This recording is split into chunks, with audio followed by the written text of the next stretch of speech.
بسم اللہ الرحمن الرحیم رب اشرح لی صدری ویسر لی امری واحلل عقدۃ من لسانی یفقہوا قولی۔ قیامت سے پہلے سخت اندھیری رات کے ٹکڑوں کی طرح فتنے ہوں گے۔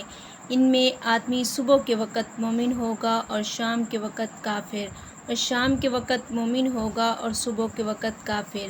ان میں بیٹھنے والا کھڑے ہونے والے سے بہتر ہوگا، ان میں چلنے والا بھاگنے والے سے بہتر ہوگا۔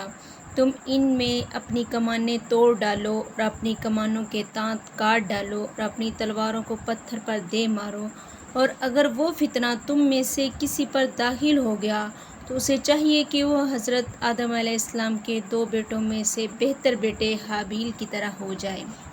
موجودہ حالات میں بے شمار فتنے ہیں اور کچھ افراد ان فتنوں کا شکار بھی ہو چکے ہیں۔ اس وقت ہر طرف بدعقیدگی کا فتنہ ہے۔ مسلمانوں کی اکثریت کا اعتماد اللہ تعالیٰ سے اٹھ چکا ہے اور وہ شرک بدعت کی دلدل میں بری طرح پھنس چکے ہیں۔ اس طرح شہوت، حرام کاری اور دنیا داری کے دیگر فتنے بھی آپ کے سامنے ہیں۔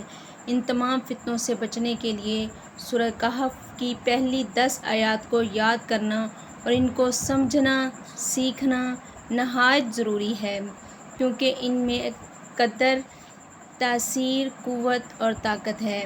نبی کریم صلی اللہ علیہ وسلم نے فرمایا، جس میرے امتی نے ان کو اچھی طرح سمجھ کر یاد کر لیا وہ دجال جیسے خطرناک فتنے سے بھی محفوظ رہے گا۔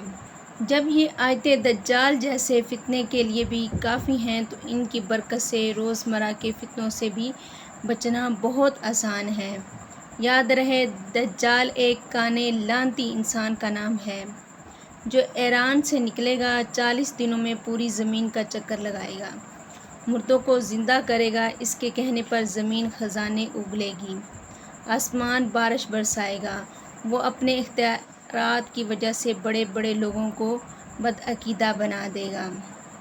اس دجال کا ظہور بالکل قیامت کے قریب ہوگا۔